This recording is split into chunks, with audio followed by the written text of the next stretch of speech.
ॐ भद्रं कर्णेभिः शृणुयाम देवाः भद्रं पश्येम अक्षभिः यजत्राः स्थिरैरङ्गैर्तुष्टुवांसस्तनूभिः व्यशेम देवहितं यदायुः स्वस्ति नः इन्द्रो वृद्रश्रवाः स्वस्ति नः पूषा विश्ववेदा स्वस्ति नः तार्क्ष्यो अरिष्टनेमिः स्वस्ति नो बृहस्पतिर्ददातु ॐ शान्ति शान्ति शान्तिः देवं नारायणं नत्वा सर्वदोषविवर्जितं परिपूर्णं गुरुंश्चान् गीतार्थं वक्ष्यामि लेशतः. So good evening, good afternoon, and good morning to folks who have joined for the Gita Chinthana today.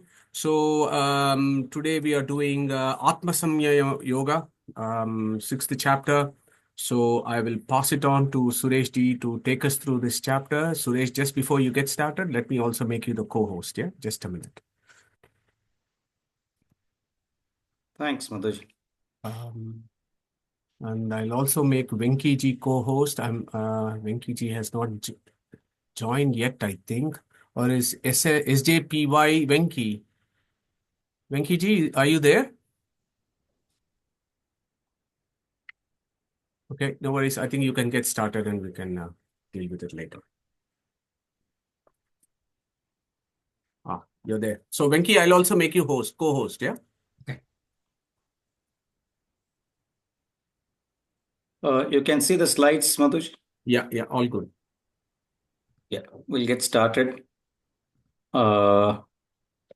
मनोजवं मारुततुल्यवेगं जितेन्द्रियं बुद्धिमतां वरिष्ठं वातात्मजं वानरयूतमुख्यं श्रीरामदूतं शरणं प्रपद्ये. Good evening, everybody. We'll now get started with chapter 6. We've completed 5 chapters. So this is the last chapter in the first shatka, so to say. Om Sri Paramatmane Namaha Atha Shashtodhyayaha Atma Sanyama Yogaha. The way we have structured the discussion on chapter 6 is it will be split in 2 sessions. In today's session, we'll have 3 topics to cover. One is just how is chapter 6 placed as a link between the 2 shatkas. The next topic is mind matters and matters of the mind, which Madhuji will lead. And then Venkiji will talk about practice of Dhyana Yoga and its outcomes.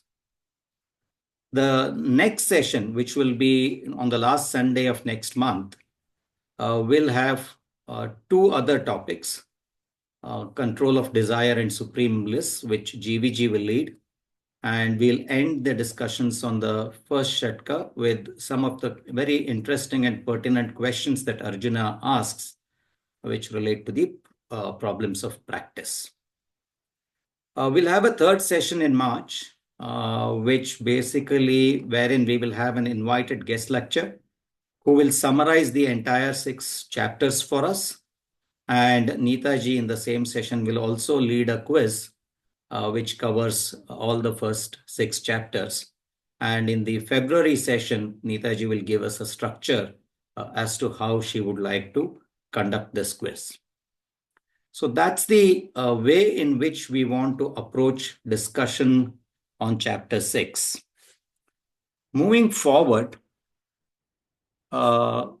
this slide is mainly to convey the position of chapter 6, as I had said a little earlier.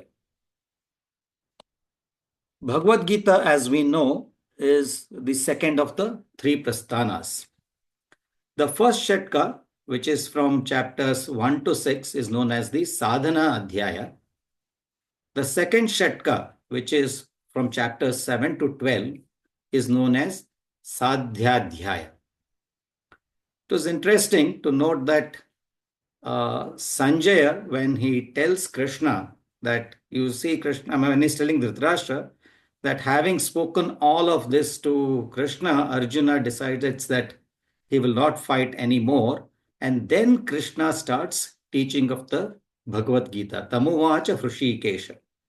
So that's where the teaching of Bhagavad Gita begins.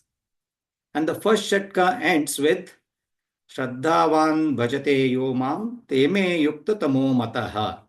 So if we took what I found interesting was that if we took the first and the last words here, tataha, of course, tataha we know in its Parama Mukhya Vritti means Vishnu also. But of the many meanings that tataha has, one is then thereafter as well.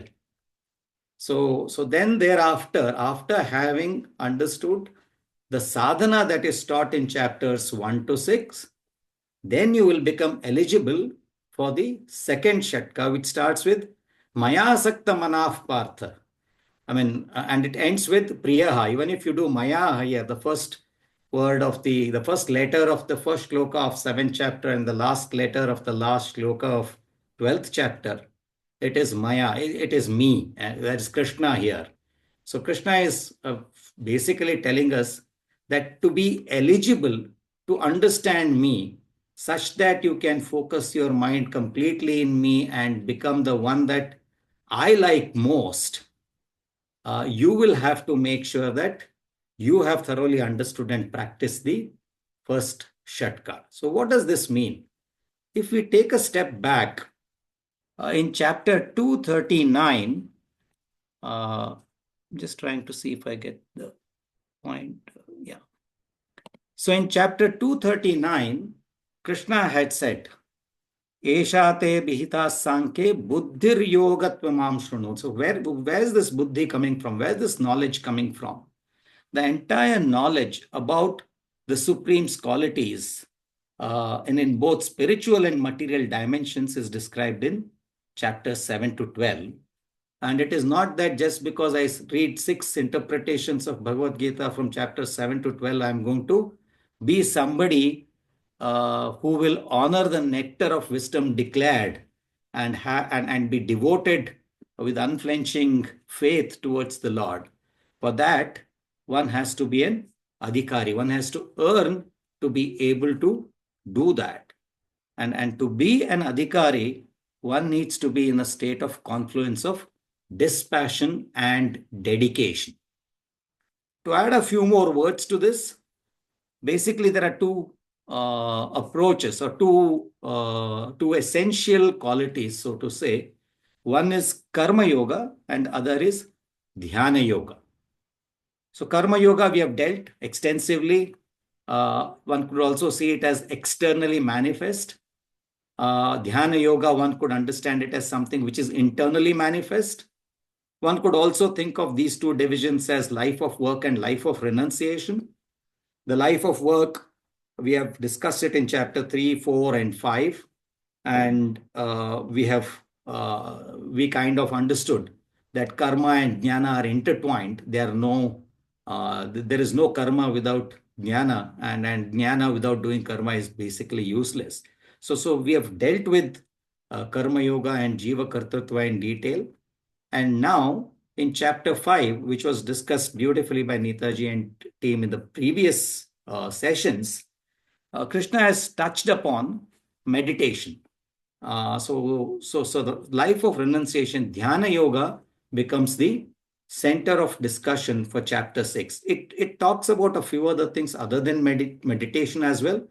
But because the predominant subject in this chapter is meditation, it's also known as dhyana yoga or atma samyama yoga.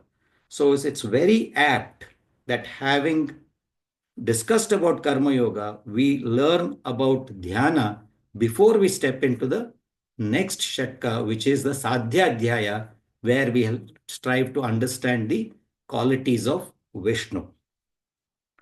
Just to give a summary, now that we are coming to the end of first shatka, I thought it might be good to just look back and more from Arjuna's perspective.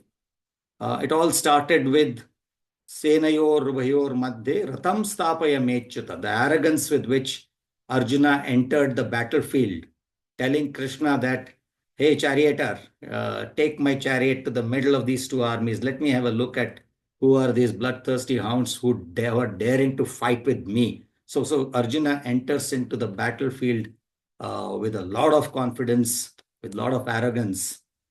And then the entire story begins. Then he says, he in fact is telling Krishna towards the end of first chapter, Ahobata Mahat Papam. Krishna, what are you asking me to do? I mean, we are going to commit huge crime here. We are going to commit sins. And, it's not possible for somebody like me to get into committing this kind of sins. So I'm not going to be fighting. I'm going to give up my arms. And then having discussed and a few more questions in chapter 2, we where Arjuna states, we come to a state where Sanjay is telling Dhritarashtra, having spoken all of this, Nayotsya iti govindam uktva tushnim bahu. Arjuna has said that I will not fight, and then just kept quiet. So that's been what's happened to Arjuna. And then Tamuvacha Vrishike, and before that, before he before he drops his weapons and says that I'm not going to fight, there is a realization which Arjuna undergoes. And he admits, Karpanya dosho, when he admits to the fact that his mind is clouded with confusion. And then he actually surrenders to Krishna. Shishyaste ham shadi mam tvam prapadde. I mean, take me, consider me as your student, and then, help me clarify my situation. Having said that, he has said, I will not fight, and he just keeps quiet. Then it is where the entire teaching of Bhagavad Gita begins with Tamuvacha Hrishikesha Prasanniva Bharata. So then the subsequent chapters come. So me in my own imaginary state, trying to understand this, I did imagine a conversation with our teacher here, Madhu, as to what is it that perhaps Arjuna went through when this entire teaching was taking place. Now, disclaimers, Arjuna was a Aparokshit Jnani. Krishna is Krishna himself. This is not to say that this is exactly what happened between Arjuna and Krishna. This is more to say how someone like me would perhaps undergo, because I did undergo some of these questions, and then maybe, so that's the point that I would like to bring up here. So it is perhaps starting with saying, Madhu telling me, saying that, hey, what do you care? Best case, you get kinship. Worst case, you go to heaven. You are winning in both the situations. So why should you be thinking, my dear friend, go fight the war? Well, really, is that what you are saying, Madhuji? You've heard me cry and wail all through the first chapter here, and a few more questions in second chapter. And all that you have to say is, I shouldn't be caring of anything? No, come on. Don't you know that soul is imperishable? How can anyone kill anybody? And remember, I don't need to tell you that one has to do one's duty. Yeah, perhaps I can't run away from duty. I'm aware of that. No, but before that, just remember, there's something called as equanimity. Keep that in your mind. Go and do your duty. That isn't some confusion here. Wait a sec. What are you saying? Fight with equanimity? I'm going to be fighting a war, and you're saying I should not experience any pleasure. There's no pain, there's no loss, there's no gain, no victory, no defeat. What's this? And I'm supposed to be fighting a war. Is this even real? What should one be fighting a war for then? Okay, whatever you are saying, is it even possible? Even if it is possible, you're not assuring me that there are no consequences of fighting of this.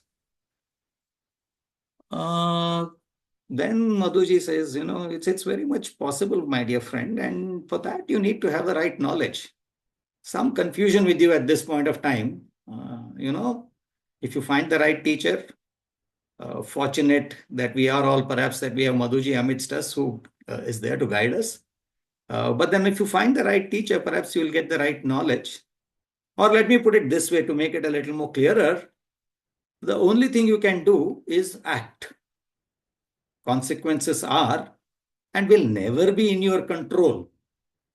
So just don't worry about the outcomes. Go do your duty. No. That's not clear to me, right? Before I get to that, there are a few more questions. But what you have said is that I need to be in a state of stable mental awareness. Hmm. What? Let me understand this. What are the distinctive features of such a person who has attained this state? And not just that, I have a few more questions as well. And the state of Madhuji now is, where and why did I, start talking to this person here? There are a few more questions. The questions come up as, if knowledge, as you say, is the one that liberates, why impose this burden of war on me? Let me go back to school. Or, okay, it's better for me to perform my own duty. Yeah, you've said that. And it's not only just for my own elevation, and it is something for the greater good as well. But I have to do it with two things. I should not be lamenting, and I should do my actions by first knowing you and submitting all my actions to you. I have my own doubts of being able to do this, but let's assume that it is possible for a while. Is it not true that despite the best of our intentions, we end up doing that? We do not end up doing the right things. Why does this happen? So you are saying that by controlling my senses, I can avoid doing the things I shouldn't be doing. But while you are saying this, you are also saying that there's nothing new here. You've been teaching this through ages. My dear friend, you were born just 6 months before me. How could you possibly have taught the same thing to Surya? Then Madhuji, yes, I mean, from my own, the next question, perhaps which came in sequence, perhaps was, there is this choice now, right? The way you have explained everything to me, there seems to be a choice. You said that I must be content with whatever is bestowed on me, right? Trust me, Krishna, Madhuji, I am. I have told you, I don't want to fight this war. I'm more than happy with what I have, and I should be able to just walk away. But in the same breath, you are also saying that non-performance of duty makes one unfit to live in this world. My duty is fighting the war. Which one should I be doing? What is it that you're trying to tell me? And then, after a little more explanation, things have become a little more clearer to me, but still far from where it needs to be. And I get up to say, no, wait. Let me get this straight here. The sum and substance of what you're trying to tell me seems to be, I must train my mind to attain a state of stable awareness. This is something akin to samadhi, something that the sannyasis achieve by years and years of practice. Then I have to come out of this state and fight a war. And not just fight a war, fight that without any attachment, like a yogi. To do something like this, like practicing, especially fighting a war with no attachment, perhaps is a result of, should be a result of persistent efforts of years and years by a practitioner. How is this possible? Are you even listening to yourself? Actually, should I not be picking one of these, right? Otherwise, who is this yogi? What is this sannyasa? What are you talking about?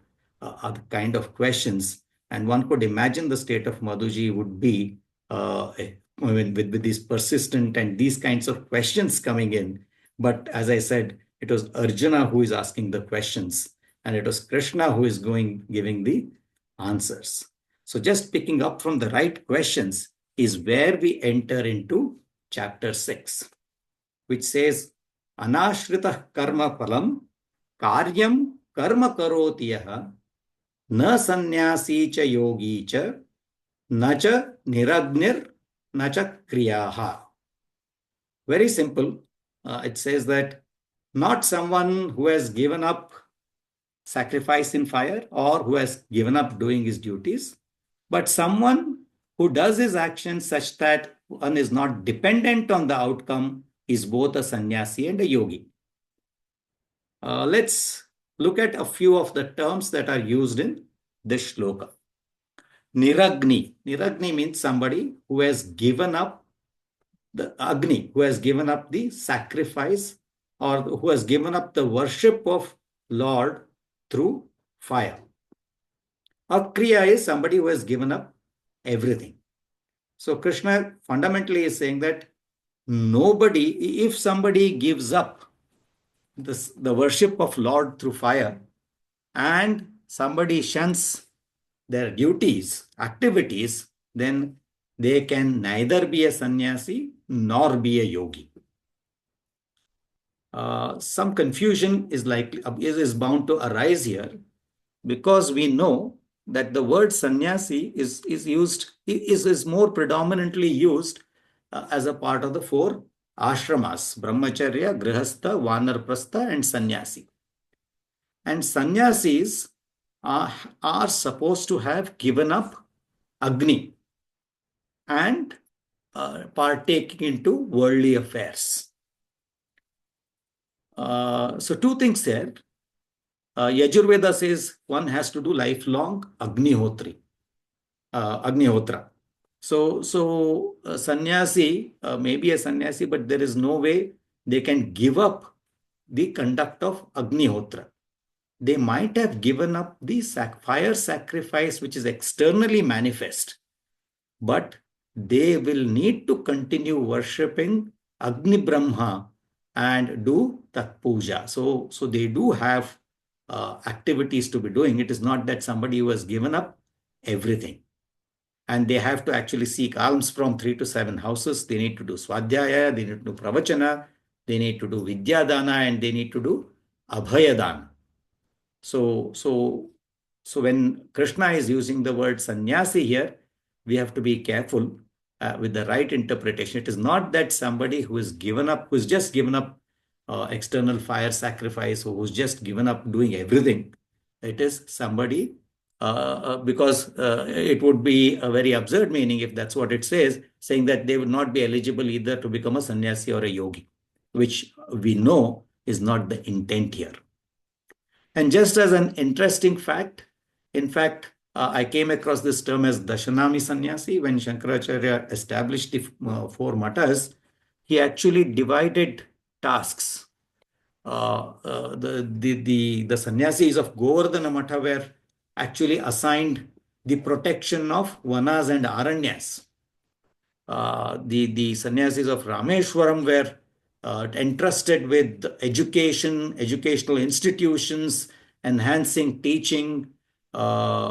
Those in Dwarka had the responsibility of protecting tirthas and ashramas, and those in Badri were given the tasks of protecting the mountains and the oceans. So sannyasis they were actually assigned duties. So that is what we would understand by Niragni and Akriya. The next term, let's talk about Anashritah Karma Phalam. Anashritah Karma Phalam, somebody who is not dependent on the outcomes of their actions. So one will not be dependent on the outcomes of the actions only initially as one starts doing actions, if one has no desires for the fruits of actions. If I don't have a desire to obtain something from doing a certain thing, I will not be dependent on its outcome. What does having no desire actually mean? It means that neither is the intention of doing to obtain a particular result. And if I don't have the intention to obtain a particular result, I'm obviously not anticipating its outcome also. I'm more than happy to accept whatever the outcome may be, which technically would mean that somebody is agnostic about the outcome of his or her actions. If somebody is agnostic about the actions, which fundamentally means that the person is not dependent on the outcome of the various actions. Anashrita karma phalam. Karyam karotiyaha. What is karyam karotiyaha? So I just thought, let's just look at this side, this picture here, and build upwards.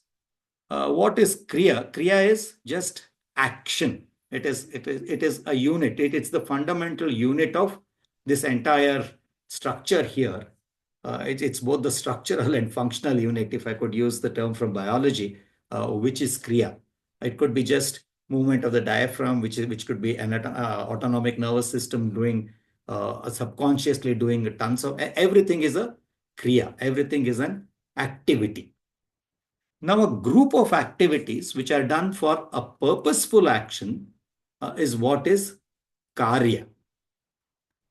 And this group of purposeful actions which are assigned as duties based on our nature, based on our dharma, based on the place we are, etc., our duties. So basically, purposeful actions which are assigned to us become karma.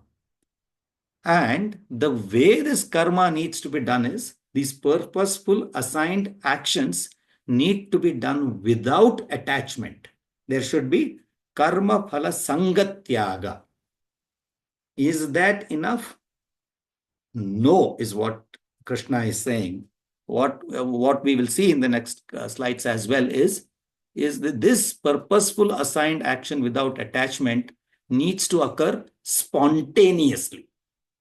So once we get to a state of not karma phala just karma phala sangatyaga, we also need to get to a state of karma sankalpa tyaga, and that's when we become eligible to experience the state of samadhi. And while we are doing this, in this cycle, the reason we are able to move up this ladder is because we are accumulating more and more knowledge, and we are conquering these 15 boundaries, as we have seen many times, as answered in the Shat Prashna Upanishad.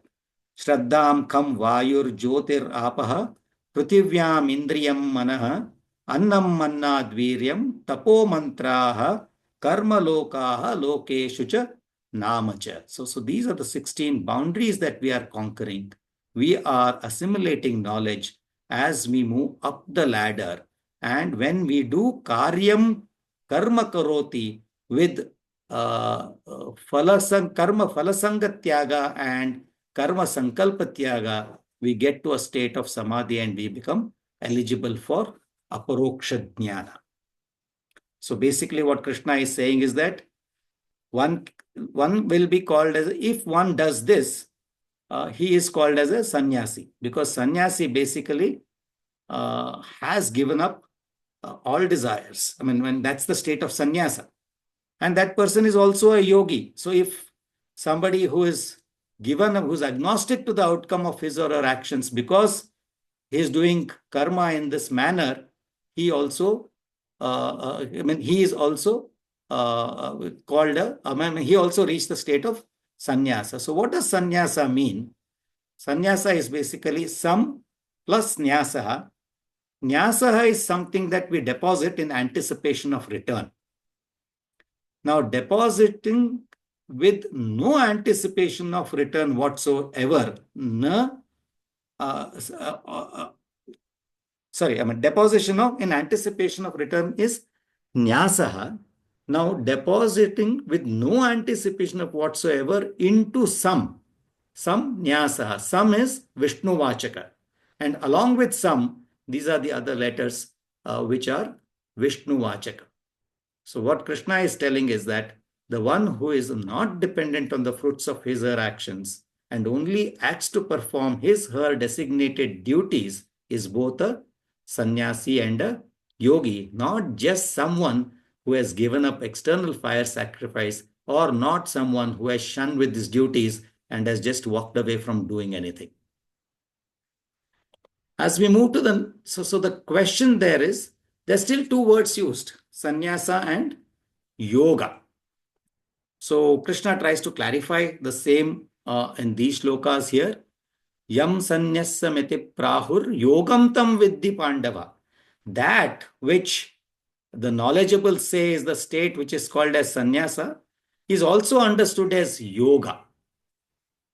So let's just pause here for a minute and ask the question of who is a true sannyasi. So I put two pictures here. the person on the left, he has given up Agni. He has given up all worldly activities, wears a uniform, may have a clean-shaven head or usually has a beard, carries a danda and a kamandala, is celibate, does not save money for personal uses, does japa, tapa and puja. So if all these boxes are ticked, would we call this person a true sannyasi? Or are there more questions that need to be asked before this person qualifies as a true sannyasi? On the other hand, on the picture here, people here have neither given up Agni nor have they given up worldly activities. They don't wear a uniform. They don't have a beard or a clean shaven head. They don't have Danda Kamala. They're not celibate. They are actually working to build a family and provide for the family. They are not constantly doing japa, tapa, and puja as this person would be doing. Would this disqualify them from being a sannyasi? So the answer to this question comes that if we understand the word sannyasi as not sarva karma parityaga, this we will see in some of the interpretations where sannyasa is interpreted as sarva karma parityaga, but perhaps a better answer would come if this is understood as sarva karma phalasanga and sarva karma sankalpatyaga. If these two are done, then it doesn't matter which side of this table we lie, one will qualify to become a sannyasa. Found an interesting definition of sankalpa with Padma in C.M. Padmanachar's book, where he says it is the parent of desire. What is it in me? Objective setting. If sankalpa is objective, then karma phala is the desire. So that's how at least I was interpreting it. And this is the second time that Krishna actually calls Arjuna as Pandava.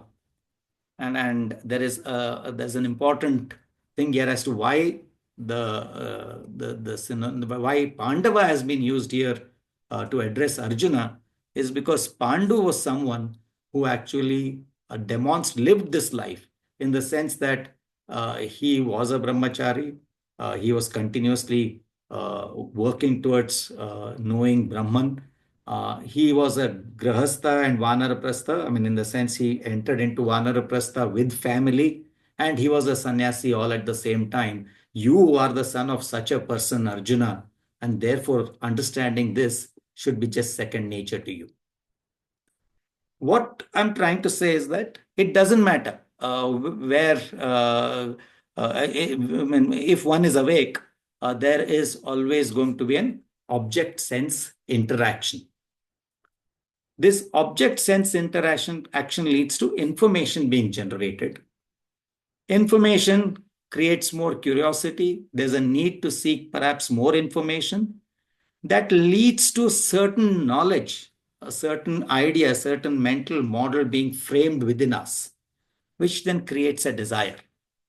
The desire may be to see, maybe to feel, maybe to have, maybe to possess, or whatever it is. And this desire prompts actions. And once we do the action, there is anticipation of the result. And once the result comes, maybe we are elated, maybe we are depressed.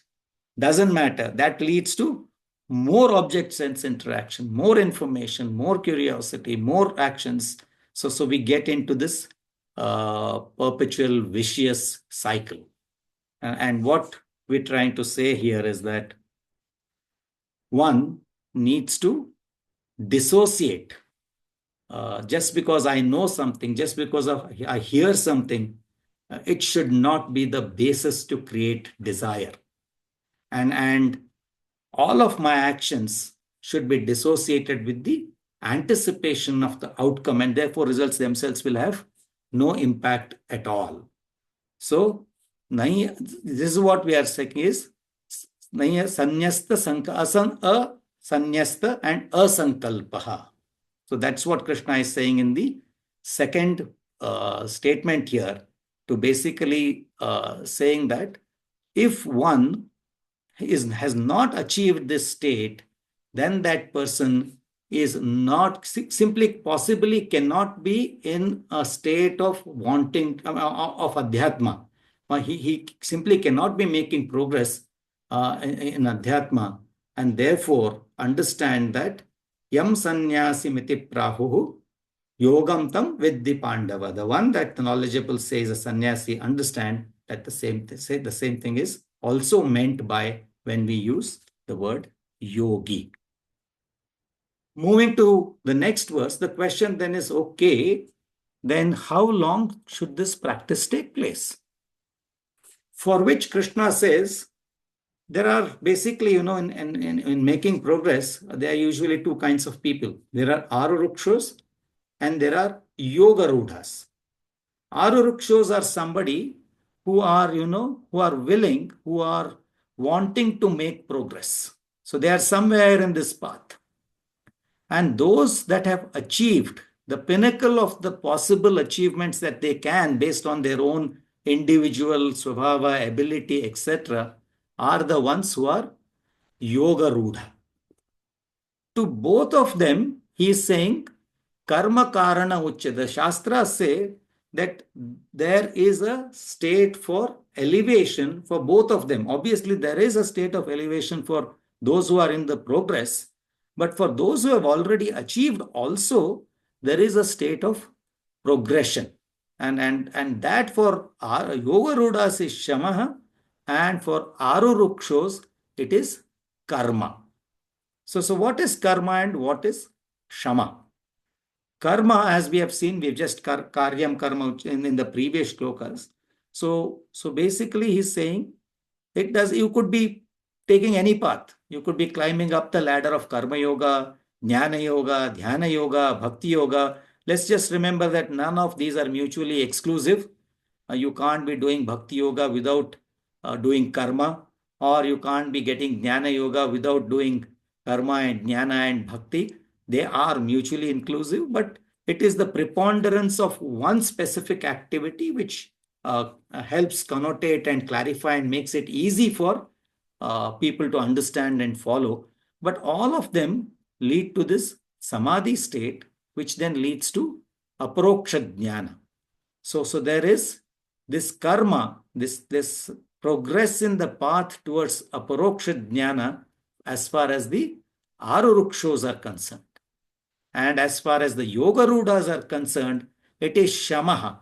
The shama has many meanings. One of the meanings of shama is also upashama, which is abstinence from all actions. But in the current context, if we understand samadhi is the state of samadhi is essential even in moksha, it cannot mean that it is total abstinence from actions. As we already saw, and Krishna has told us previously, that it is impossible to give up actions. Actions are necessary as long as we continue to exist. So therefore, Shama perhaps doesn't, the intent of the use of the word Shama is not abstinence from all actions. The other meanings of Shama are unflinching faith towards the Lord, Bhagavan Nishta, Ananda, doing japa, tapa, harikatha and pravachana, and samadhi. So for the yoga rudas, it is this unflinching faith. It is doing japa, tapa, harikatha, pravachana when not in the state of samadhi. So by one word, a lot of things have been conveyed here. And very interestingly, any confusion on this state has been clarified by Acharya in his definition of karma. So very wonderfully put. He says, Nana jana shushrushaha karmakhya karavannite. Karma is Nana jana shushrushaha. Service of living beings, service of humans, service of animals is one of the, which is karma, which is kara plus mana, which is kara is tasks that are mandatory, as in paying taxes. We pay taxes to the government for providing us roads, electricity, road lights, etc., whatever. Similarly, we need to understand that we have certain mandatory tasks which towards the Lord, who is brought us into existence such that we can find our own destiny. So one of the such mandatory tasks is Nanajana Shushrusha as well. So so if that is a state, the another point that we need to keep in mind is there is this role of prarabdha. I mean, Shukacharya, who was a yoga rudha, had to actually come out and teach Bhagavata to Parikshit Raja. So prarabdha needs, I mean, despite being the state of yoga rudha, one will have to make sure that they've spent all their prarabdha because they before they get into the state of moksha, where they will continue to have Bhagavan Nishta, they will continue to have do japa, tapa, harikatha and pravachana, and this will keep enhancing the quality of bliss that they enjoy. So both for the seeker and the seer, there is activity to be done which elevates them from their current state. So in the next shloka, Krishna is answering the question as what are the characteristics of such a person? I mean, how do we identify them? And he simplifies it, at least the way I contemplated was in simple two questions. The first question is, am I in control? And the second question is, am I the doer? If I have the right answers for these two questions, I will get to a state of Sarva Sankalpa Sannyasi. And if I get to the state of Sarva Sankalpa Sannyasi, I become a Yoga Rudha, is what the Shastras say, Uchyate. Who is in control? As we just saw, I mean, our usual state is that we are controlled by our sense organs. Right? And Krishna beautifully says that in chapter 2, right?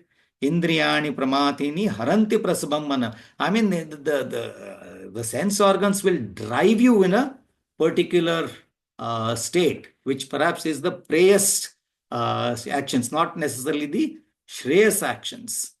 And they have the ability to Vayurnama, I mean, Vayurnama Vimambasya, I mean, to take you afloat like a boat that has lost a sail in the midst of the ocean amongst strong winds. So that's the state one can get into if one is controlled by the Indriyas. But the state that one needs to be is wherein one is controlling these Indriyas. The interaction between sense organs and objects will always be there. But can we control our indriyas in such a manner that we are not wavered, we are not led away because of any of these interactions? And that's what Krishna is saying here is that indriyartheshu manasa na anushajyate, not being attracted, not being driven in the wrong directions because of the sense organ and object interaction. Am I the doer? Well, we are doing things. I'm speaking right now. I mean, we are doing a lot of things. So is it just me? I mean, am I doing everything? It's only me who is doing? Or I'm doing this. Is there a purpose behind what I'm doing? Because do I have an intention behind doing? Am I not doing this at all? We know there is no everything the Bhagavan, we have just read in different parts of Bhagavad Gita. We have heard enough number of times that God is doing everything. We are nimitta matram bhavasavvesachin. You are like a puppet. Or am I being made to do these things? Or is it that I am doing this in accordance to my nature as willed and by the grace of God? Or maybe a few other such variations to this. But once one gets to the right answer to this question about Jiva Kartratva, and once comes to a state when one is in full control, then one reaches the state of Sarva Sankalpa Sannyasi, and then he becomes a Yoga Rudha, is what the Shastras say. We have talked enough. We have discussed this Jiva Kartritva and who is the doer at length. And the next question we need to tackle is about control, about mind. And to take us through the matters of the mind and why does mind matter at all, I will hand it over to Madhuji. Madhuji, please, if you could take over from here. Thank you. Thank you very much, Suresh ji. Let me just put my slides on. Can you see my slides okay? Can you see my slides? Yes, Madhuji, we can see Okay. it now. If you could, yeah, Yeah, perfect. great. Thank you. Thank you very much. Lasatu Srimad Ananda Tirtendurno Hrudambare Yadvachaschandrika Swanta Santapam Vinikrintati Padavakya Pramanagnan Pranamya Shirasa Gurun Vyakarishe Yatabhotam Vishnu Tattva Vinirnayam. So thanks Sureshji for giving that excellent introduction to this amazing chapter, Atma Samyama Yoga. Mind matters and matters of the mind is what Sureshji has asked me to kind of dwell on over the next perhaps 15 to 20 minutes. So I think we need to get some basics right here. So what I'm going to do here is over the next few slides, just give you a basic perspective. What is going on here? What is this mind business all about? So I want to take you to our Katha Upanishad that we have done several months ago. Atmanam ratinam viddhi, shariram ratamevatu, buddhim tu saratim viddhi, manaha pragraham yevacha, indriyani hayanahu vishayanteshu gocharan. So in Katha Upanishad, Yama is teaching Nachiketa about this body. This body is like a chariot. Yeah. Atmanam Ratinam Viddhi. So in this body, there is a passenger who is sitting in this body. He is the soul. Atmanam Ratinam Viddhi. Shariram Ratamevatu. This chariot is the body. And in this body, the soul is the passenger. Buddhim tu saratim viddhi. Buddhi, the intellect, is the driver. Okay, he is the driver of this vehicle called the body. What is a buddhi doing? Holding something. What is it holding? Manaha pragraham yevacha. So this intellect is holding these reins, the mind. What is the mind holding on to? Indriyan hayanahuhu. Hayan means horses. So this manas, the five arms, reins of called as the manas, is holding the five horses of this chariot. Okay, the horses of this chariot. So these five, I've labeled them here, the five sense organs. Why only sense organs but not the organs of action? Because five sense organs are the organs essential for gathering knowledge. And Krishna is telling us, get knowledge made, get knowledge made. So that is why Yama is telling, these five horses are the jnana indriyas. Okay, the jnana indriyas are being held together by this rein called the mind, which is under the control of this driver who is following the instructions of the passenger who is the soul. Okay, so this is the fundamental equations of what is going on here.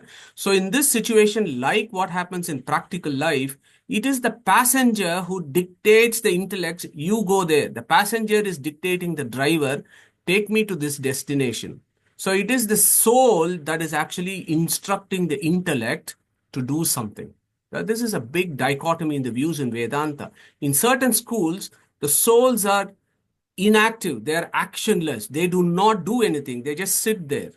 It is the mind that does all the action. This is where the problem is. If this is the case, how can the mind decide that it is going to go towards Shreyas? Yeah. So we need to get the bearings right here, the fundamentals right here. If we take the Katha Upanishad, it's 100% clear that it is the soul that directs the driver to take this chariot in the right direction. So soul performs the action. He is the karta. He may not be a swatantra karta. He may be an aswatantra karta, but he is the karta.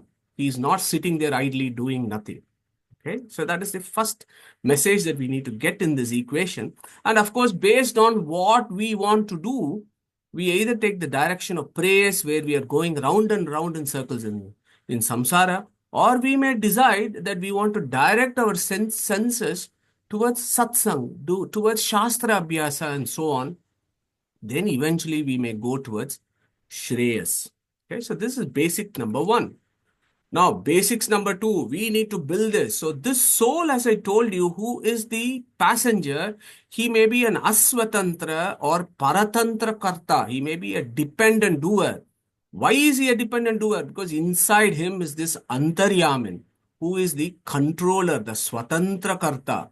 This Swatantra Karta, the Jiva Kartrutva that Sureshji very briefly mentioned about, this Paramatma allows this Jiva to make certain decisions based on the Jiva Swabhava, the Anadi Karma, and also the Prayatna of the Jivas. But nevertheless, it is the Paramatma who is the independent doer, whereas the soul is the dependent doer who instructs the driver, who then holds the reins and then directs the sense organs to the right direction.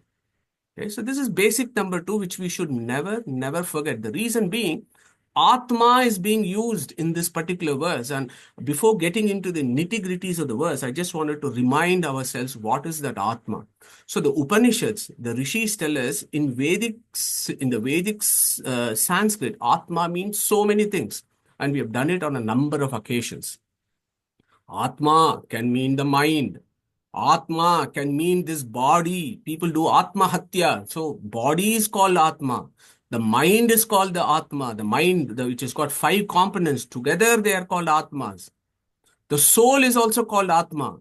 But then in the Parama Mukhya Vritti, when the Upanishads say Atma, that means the Paramatma. So there are five entities here that have the name Atma. Okay, so we need to take everything in context as to what is it that Krishna is telling us. And of course, Bhagavad Gita and Katha Upanishad are very much related to each other. So if we understood Katha Upanishad, we know what Krishna is reminding us here. Okay, so five different Atmas that are described. Paramatma is the highest. Now, we should also think about, when we think about Atma, we should again classify that into two types. So there are these five can be categorized into two entities. One is the non-sentient, the jada, the mind, the brain, which is made up of matter. This is all jada. This is non-sentient. We just need to hit this into our head as forcibly as we can. This is a jada. Mind is a jada. Brain is a jada. It is not capable of any self-initiated action. Okay. Brahma Sutra, Veda Vyasa has categorically told us, Om Rachana Anupapatteshta Na Anumanam Om. Only sentient beings have the capacity for self-initiated action. A jada will not. So the reins here and the driver here will not have the capacity to make self-initiated action because they are jadas in this particular example. Okay? If you look at sentience, there are two types, right? There is the Paramatma and the Jivatma. And we know that the Jivatma is capable of dependent action, whereas Paramatma is capable of independent action. So that is the second basics that we need to understand about Atma. When Krishna is saying so many Atmas in that verse, it's amazing. There are 7 Atmas that are being used in the fifth verse in this particular chapter. So unless we have this bearing, it becomes a little complicated. Third basics, and that we need to go all the way to the creation. Where did this manas come from? Let us now accept, okay, one Atma that is being described here is the mind. Let us accept that. Now let us think about what is this mind. So that itself is plaguing this neuroscientist, but our Vedic scholars had this figured out extremely well. So look at the basics. We know during creation, Mula Prakriti, Sattva, Rajas, Tamas, one portion of that becomes Mahat. A portion of Mahat becomes Ahankara. A portion of Ahankara then differentiates into 3 types. Vaikarika Ahankara, Tejasa Ahankara, and Tamasa Ahankara. So look at the Tamasa Ahankara. It is a Tamasa Ahankara that differentiates into Pancha Tanmatras, and then they become the Panchabhutas. Okay. Panchabhuta is the last evolute when it comes to the Brahmanda. Look at Vaikarika. This becomes very important for our discussion. It is a Vaikarika Ahankara that becomes Manas, the 5 components from the Vedic philosophical point of view.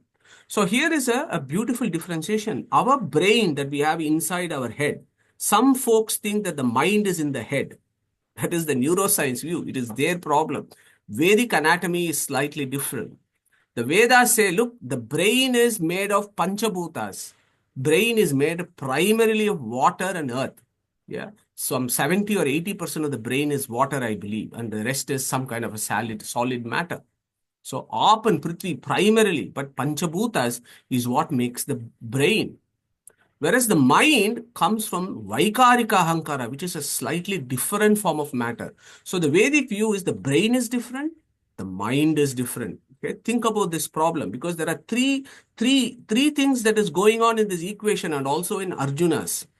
There is the brain, there is the mind, and then there are the thoughts. So, what is the relationship between them? That itself becomes very interesting for us. So, the mind, as we all know, is called the sixth organ, sixth sense organ. It is the internal sense organs. If all the five horses are the external sense organs, the mind is the internal sense organs. The brain is the hardware, like a computer. It is just a hardware. Okay? Thoughts are the software. It is told that we think 60,000 thoughts a day. I don't know how many of them we can remember, but there are 60,000 thoughts. Are they chemical reactions? Are there electrical neural connections that are fired? The neuroscientists keep debating this forever. Is mind a product of brain activity? Probably not. There is a guy called Roger Sperry who got the Nobel Prize in 1981, where he was able to demonstrate that if you do a corpus callosotomy, that is a surgery to split the brain into two, the mind is still the same. Again, giving the evidence, you can split the brain into two for intractable seizures, but the mind is still the same. The mind does not become two minds. It is still one mind, but two sections of the brain. So this guy got Nobel Prize describing all this. Roger Sperry, check him out. So there is a lot of discussion about what is this brain and mind. The view there is the mind employs the brain, which is the hardware, to run software programs called the thoughts. So that is one way of looking at this. And the key there is we say, this is my brain, this is my mind, it is my thoughts. We don't say we are the brain, we are the mind, we are the thoughts. There itself, when in our common discussion itself, we have differentiated what is brain and mind. So these things become interesting. Look at our Panchakoshas. Annamaya and Pranamaya is what the brain is made of. Whereas Manonmaya, Vijnanamaya, Anandamaya is the components of the mind. Yeah? The mind stuff, Manonmaya. The five components of the mind, the first three are Manonmaya, then you have the Vijnanamaya, then the Anandamaya. So our Vedic rishis are very clear that the brain is different, the mind is different. Okay? Hold on to that thought. That is where our rishis come in. Yama again says, Indriyebhyah parahi artha artebhyashcha param manaha manasastu para buddher atma mahan paraha mahatah param avyaktam avyaktat purusha paraha purushan na param kinchit sakashta saparagatihi. Look at this verse, such a beautiful verse which gives you the neuroscience from the lowest to the highest. Manas, buddhi, ahankara, chitta, Chetana. That is how the gradation, the five components of the mind, how they are related. Yama is teaching Nachiketa. The highest, of course, is the soul. That is one way of looking at how Yama is teaching. And of course, we need to look at the Abhimani Devatas, right? Abhimani Vyapadeshastu Visheshanugatibyam. So we go from various Abhimani Devatas of Manas, Buddhi, Ahankara, Chitta, and Chetana. That comes in the next slide. So we need to be thinking about all the Abhimani Devatas of the mind. So how does this equation start? We have the sense objects. They send the sense organs get in touch with the sense objects. That the sense organs then elicit, they release electrical impulses that goes through the neurons, goes through the spinal cord, then goes to the brain, and then processing in the mind. In these components, manas, buddhi, ahankara, chitta, chetana. And then it is given to the soul. The soul receives that information and says, yes, now I am aware of this thought. I am experiencing this thought, is what the soul gets. That is the view of our Upanishads about the mind. And when you do this gradation, then you will realize the various Abhimani Devatas. And whenever we have this conversation about the mind, never forget Garuda Sesha Rudra, the fifth rank. They are the Abhimanis of the mind. Never forget Saraswati and Bharati, Abhimani of Buddhi. Never forget Chaturmukha Brahman, Vayu, Abhimani of Chitta. Lakshmi Shri Tattva, Abhimani of Chetana. Narayana, of course, is the highest in number one. So that is the contemplation that leads us and takes us to the 18 steps to Vishnu that Yama is talking about, where mind plays a great role. So once we have understood these basics, then we can tackle this verse. Uddaret atmana atmanam na atmanam avasadayet atmaiva hi atmano bandhuhu atmaiva ripuratmanaha. Atma used 7 times. Atmana once, Atma twice, Atmanam twice, Atmanaha twice. So you have to have that classification to understand what do they mean. So Atmanam and Atma means the Jivatma. For Atmanaha and Atma, our Srimad Acharya has given categorical analysis as to what they mean. In Gita Bhashya, he takes mind as Atma and gives us a direction as to how to understand this. And in Gita Tatparya, he takes Paramatma as Atma and then gives us a direction as to how we need to understand this. So this particular verse has to be approached in two ways. Now look at the first and the last words of the first line. Uddare, avasadayet and uddaret. Avasadayet means sink, go down, degrade. What does that mean? If you look at Isha Upanishad, it says, Yuyodi asmat juhuranameno. Go and check that out. Yuyodi asmat juhuranam. Juhuranam means pulling us down to samsara. Something is pulling us down to samsara, which is all the karmic imprints that we have. It's pulling us down the samsara, which is the ocean. Okay. The same thing our Mundaka Upanishad has said, Samane Vrikshe Purusho Nimagnaha. Nimagnaha means he is drowned, submerged. He is being pulled like a whirlpool of what? Whirlpool of samsara. That is the avasadana. That is the one that pulls us down is avasadana. Okay. Uddaret is one that elevates us. Okay. Atmana, Atma. How do we elevate ourselves? That is where the idea of Krishna is. He says, you can elevate yourself by controlling your mind, or you elevate yourself by surrendering to Paramatma. So Gita Bhashya and Gita Tatparya gives us a beautiful answer. Yeah. So the soul having a control of the mind is the key idea here that we should never ever forget. It is never the reverse. Mind does not control the souls, as some philosophers make it to be. It is the soul that controls the mind, period. And then decides whether it needs to go to samsara, which is avasadayet, or whether it wants to go towards Paramatma, which is Uddharet or Shreyas. How does that journey behind? Shravana, Manana, Dhyana. Then we reach our Paroksha Jnana. And then you get the divine grace that leads to Aparoksha Jnana. So again, Acharya, Srimad Acharya reminds us, do we own any of this here? Sense objects, sense, the mind, the intellect, the body. Do we own anything? The soul itself is in existence because there is an antaryam in there. If he is not there, we won't even exist. We don't own any damn thing in this world. So Acharya wants us to ask, in this equation, do we own any of this? No. Who owns this? Paramatma owns this. He is the independent controller. So, what happens? If we get the divine grace of Paramatma, then he will elevate us, lift us, take us from this samsara ocean where we are drowned, and he will hold us. With Garuda, he comes. With Vayu, he will take you over to the other side. He will lift you up. Yeah, Uddaret.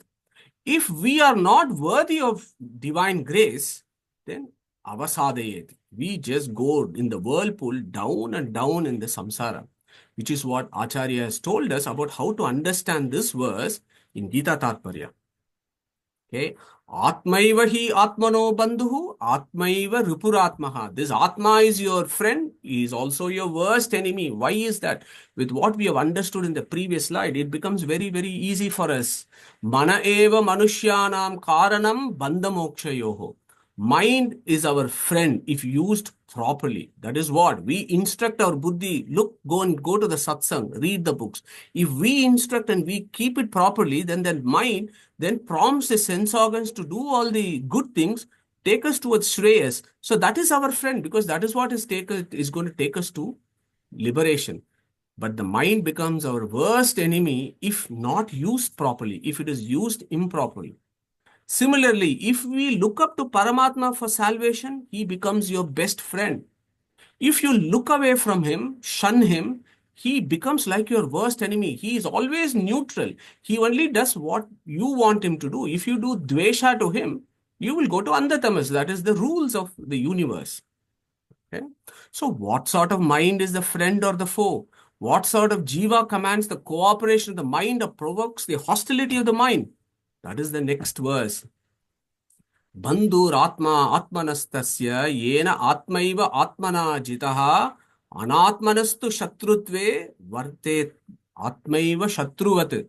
Mind is a valuable friend when we instruct it, we control it so that it is free from vicious thoughts and desires. And it is under the control of its master. In that equation, it is the jiva. Of course, Antaryamin is the ultimate controller. Acts always in obedience to its master. When it does that, then the mind becomes your best friend. If you hold vicious thoughts and desires, and if your mind is obstinate, not under the control of its master or jiva, it is disobedient to its jiva, what happens? It goes astray and goes all over the place. And the main thing here is it impedes jiva's spiritual development and progress. That is why it is described as your worst enemy.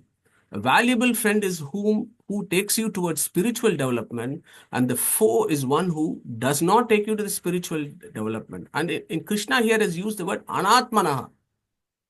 Anatmanaha means not that he does not have a mind. All living beings, including humans, have mind. But when Krishna says anatmanaha, what it means is the man whose mind is not helpful to spirituality is spoken of as one who possesses no mind. Why? Let us think about servants in the house.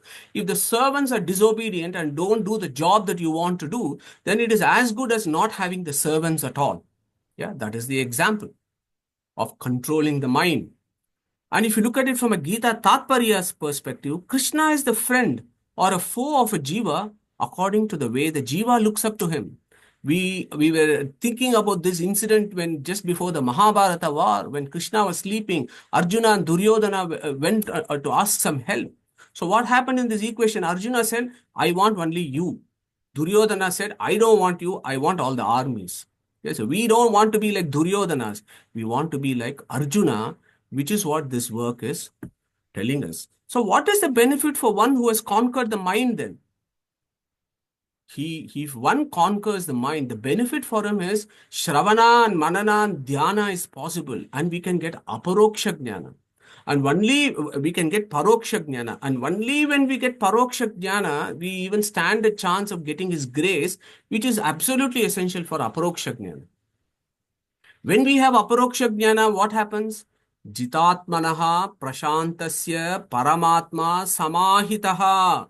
When we have aparoksha jnana, we realize that inside me is this paramatma. And this picture of Hanuman is profoundly philosophical, which we will be doing in Mundaka Upanishad in subsequent verses. You have the jiva, you have the antaryaman, and then Mukhya Prana. Inside Mukhya Prana is the Antaryaman, is the philosophy that Angirasa is going to be telling us in subsequent verse. Okay. So that person who is in this state, he is considered as Samaloshtashma Kanchanaha, he is Samajnana Vijnana Triptatma, Kutasto Vijitendriyaha, Yukta iti uchyate yogi Samaloshtashma Kanchanaha. This guy is unshaken like Akasha, nothing disturbs the space. He is contented in the happiness of Paroksha Jnana and Aparoksha Jnana of Paramatma. He has conquered the senses and he looks down upon a clod of clay, a stone, and a gold equally. Think about this. Krishna has given these three examples, which are inanimate objects. They are jadas. He says he will look at all these things which we crave for. The last one, particularly, we crave for. But this guy will look at this with equanimity. Then he says also the animated objects. What are the animators? Suhrun, Mitra, Aryu, Udasina, Madhyastha, Dvesha, Bandushu, Sadhushvapi, Cha Papeshu, Samabuddhir Visishyate. For the well-wisher, the friend, the evildoer, the indifferent, the neutral, the flow, the relatives, towards good people and sinful. These are all the type of peoples that we interact in our external lives. Whether we like it or not, they all fall into this group of 9 that Krishna has summarized for us. But the Paroksha stroke Aparoksha Jnanin, he looks at all these guys simultaneously, similarly. Because why? Because if you look at the 5th chapter, 18th verse, Krishna is also told, Vidya Vinaya Sampanne Brahmane Gavihi Hastini Suni Chaiva Swapake Cha Panditaha Samadarshinaha, he looks at everybody equally because he knows that there is antaryamin inside them. Not that the cow is the same as this man is the same as this elephant. That would be very silly to interpret like that, or to say that the cow is a mithya, cow is imaginary, this man is imaginary, this elephant is imaginary, this pandita is imaginary, this dog is imaginary and mithya. That would be a very superficial way of looking at it. The way to look at this is the antaryamin who is there in all these jivas is the same everywhere. Yeah. So samadarshinaha means that, not that all this is mithya or all these are the same. Elephant and cow are not the same. Let's get the basics right here. So it is about the antaryamin who is the same in all that. That is for a seeker, that is described in 518. But here Krishna remains for a seer, an aparoksha jnani who is samabuddhir visishyate. Why? Because God is all pervasive. Okay. And he also knows that the relationship between man and man is also not absolutely under man's control. And if we go to Yajnavalkya and Maitreyi discussion in Brihadaranyaka Upanishad, this whole lot of discussions, you have wedded to me not because we both love each other, because there is something beyond that has made this happen. We have this wealth not because we wanted it, somebody else has made it so. So all this is under the divine providence, which brings man into such situations based on soul's prayatna, karma, and swabhava. He has understood this. A relationship between one man to another is only material. Okay, it can be traceable, not beyond the mind. Okay, however much we want to think otherwise, that is the core truth. Philosophy could be a bitter pill. We may all have this great relationships in our life, but that is all material only at the level up to the mind. He has equality of attitude, that he treats everybody equally in the sense, Acharya has clarified this very well for us. The one who treats others just as they deserve is indeed a highly impartial person. If somebody has made dvesha to you at work, you don't fall at his feet and say, your antaryamin is inside you, please bless me. No. If somebody has done dvesha to you, you do the things that is just. What needs to be done? You do at that point. That is also a samabuddhir visishyate. So final set. So we have to come back to the Katha Upanishad, which again says, Yestu avijnanavan bhavati ayuktena manasa sada tasya indriyan avashyani duštashva sarate. If we don't control the mind, the horses become dushta ashwa. They go everywhere. Yestu vijnanavan bhavati yuktena manasa sada tasya indriyani vashyani sadashva iva sarate. If you control your manas, the indriyas become sad indriyas, good indriyas. Yastu avijnanavan bhavati amanaskaha sadashuchihi nasatat padam apnoti samsaram cha adigachati. That could be our fate if we don't control the horses. Samsaram cha adigachati, go round and round in circles.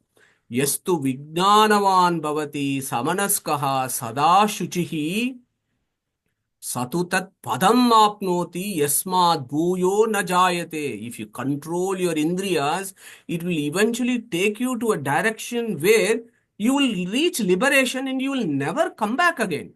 Anavrittir Shabdat, Anavrittir Shabdat, the last sutra, 564th sutra Veda Vyasa, where we go to that place from where there is no return. That is the greatest benefit of doing this. And what is that place?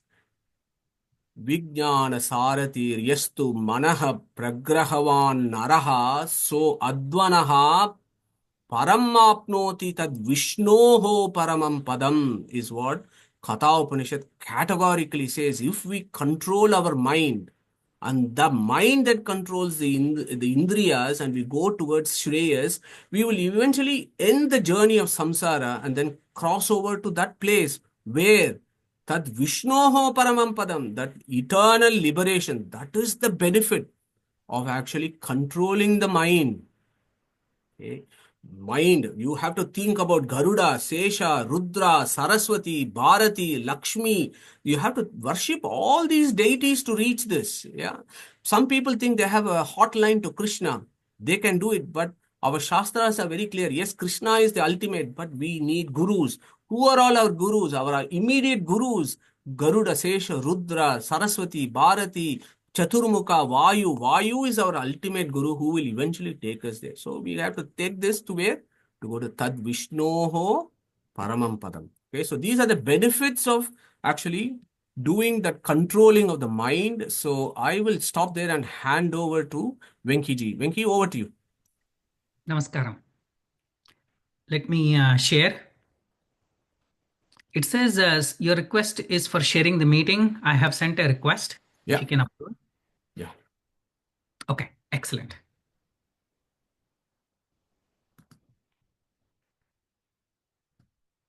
Hopefully, everyone can see my screen. Yeah, all good. Oh, okay, excellent. Namaskara to everyone. Devam Narayanam Natva Sarvadosha Vivarjitam Paripurnam Gurumshchan Geetartham Vakshamileeshadaha Samasta Guna Sampurnam Sarvadosha Vivarjitam Narayanam Namaskritya Gita Tatparya Muchyate. So, with lots of namaskaras to our Swamiji, to my teachers Keshav Rao and Meera ji, and then to Madhuji as well as Suresh ji and my classmates.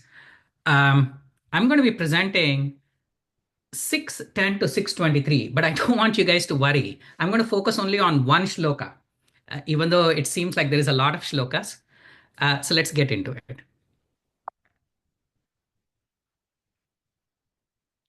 So you guys probably remember this one slide from a previous talk that I had given. This is the Manushya Swabhava, and we are going to come back to it. It's going to make an honorable mention towards the later part of the presentation. But I just want you guys to remember, all of us, we have a Swabhava. Ours is the Manushya Swabhava, which is primarily Rajasic, has a fair amount of Sattvic, and a little tinge of Tamasic in us. So we'll come to that as we finish the presentation out. So what are the shlokas that we are going to be talking about? These are all the shlokas. So it begins with Yogi Yunjita Satatam, and then it ends with Yogo Nirvinya Chetasa. But I divided them up into 1, 2, 3, 4, 4 parts. So the first part is up until now, Madhuji and Sureshji, both of them have presented what Bhagavan Krishna means by Atma. And as Madhuji just now said, Atma could mean Deha, it could mean Manas, it could mean Jiva, it could mean Paramatma. And then you need to take it according to how you say it. And the reason why I say it is not only was there a lot of Atma words in Uddhared Atmanatmanam, there's going to be a lot of Atma words from now on here. So if you look at it, Yogi Yunjita Satatam Atmanam, Yatachit Atma, Sthiram Atmanaha. So there is going to be so many Atmas that are going to come out here that we need to kind of keep this word Atma in all its meanings like really fixed in our mind. And of course, we are very thankful to Srimad Acharya and then all the way up to Sri Raghavendra Swamiji for delineating which Atma means what, in which way, and what does that whole entire thing mean, so that you get a very nice and crystal clear view of what we're trying to say. And so we begin with the Bhagavan has already said to Arjuna that you need to go fight the war, like what Sureshji has said. He has also said not for you to be able to renege on the war and then go away. But then the Bhagavan also has to give a message about if somebody wants to do yoga, what is the appropriate way to do the yoga? Because he has described up until now how the mind can be a friend, how the mind can be a foe. And once you make friends with the mind, how can you start using the mind? And how can you make friends with the mind? Those are the kinds of things that Bhagavan has to say. And so that's where he begins. He says, Yogi yunjita satatam atmanam rahasisthitaha ekakiyata chittatma nirashira parigrahaha. So he is beginning. So Krishna has spoken about 564 verses in the Gita, and these are like 5 or 6 or maybe even 10 verses that he's speaking. So 1% of the Gita is actually telling you how to sit. He's telling you where to sit. He's telling you what your posture shall be. So we need to be very, very careful, and we need to hang on to every single word that Bhagavan Krishna is saying. And so what he's describing here is the outline of the Ashtanga Yoga that has then been described more elaborately by other teachers. And so what he is asking us to do is yogi. Here, the yogi doesn't mean a person who has already attained the fullness of yoga. Here, yogi means a spiritual aspirant, a aspirer of yoga. he has to select what he calls a secluded place. Not for him a very, very busy place, like, Kumbh Mela, for example, which is going on. That might be the opposite of the secluded space that Bhagwan Krishna is talking about.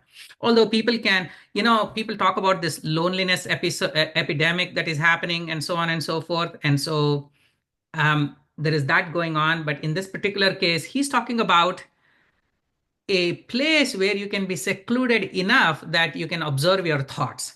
And then he says he has to be ekaki, meaning he has to be alone.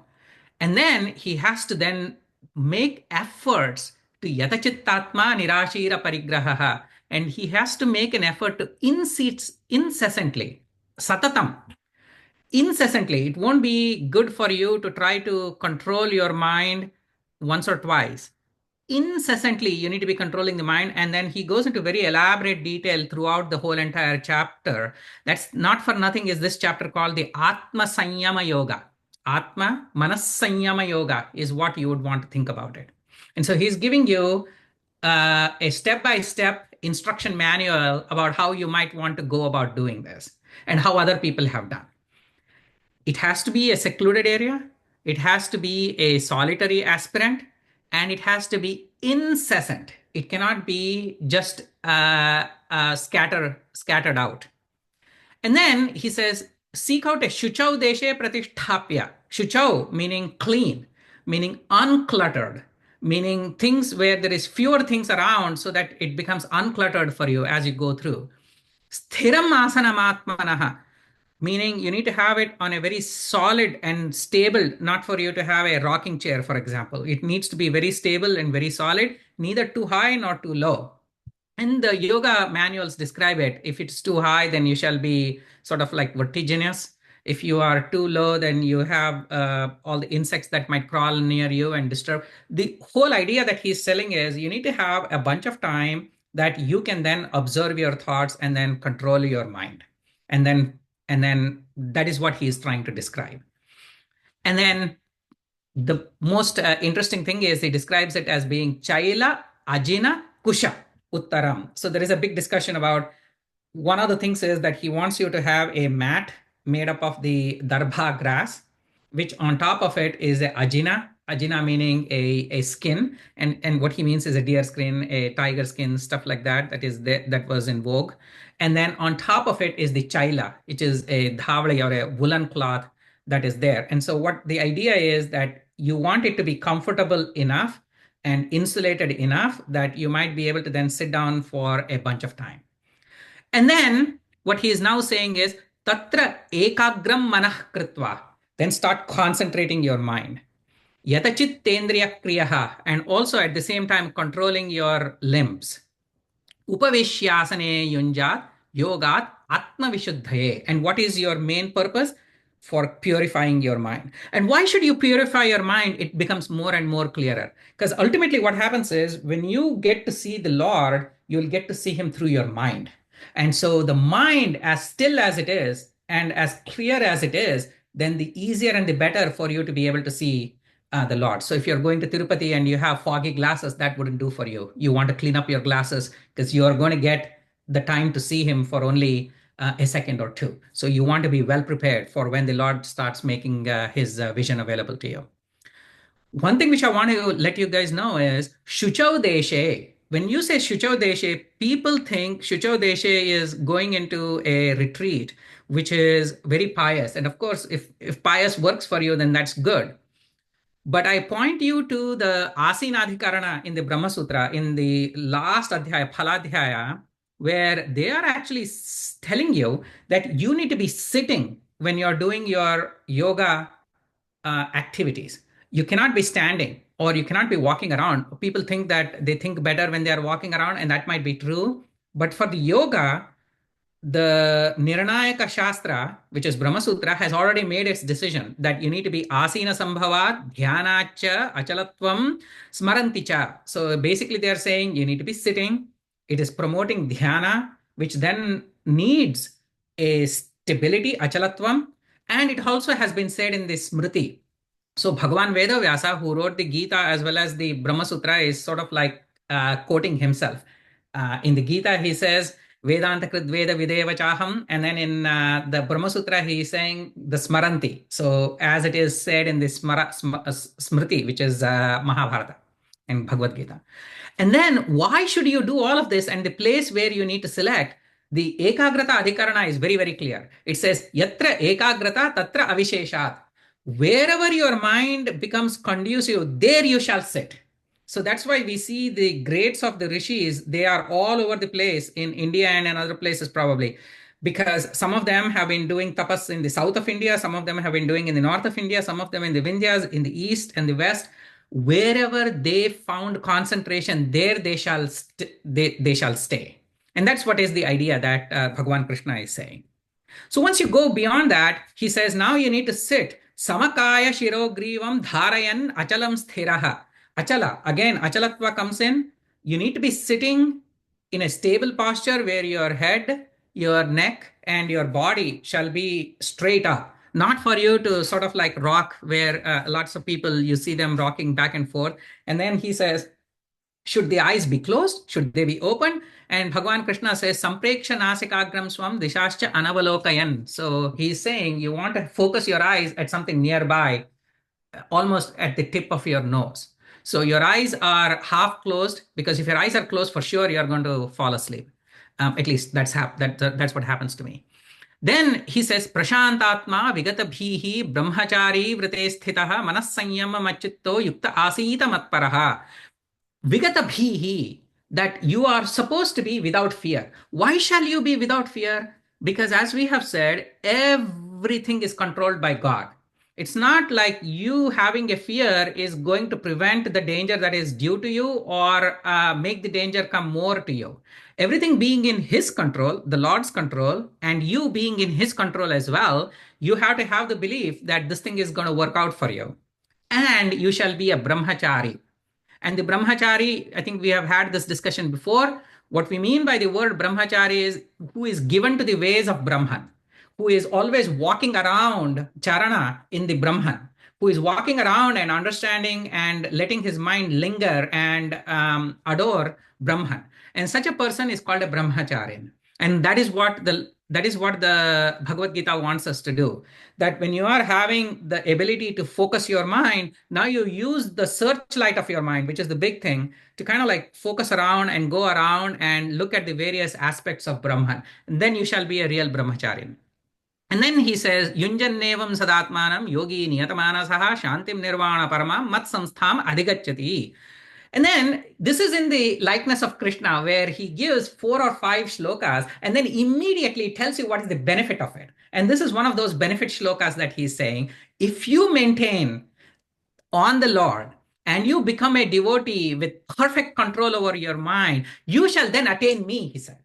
But then we have to understand, what does it mean, attain me, after the falling off of the body?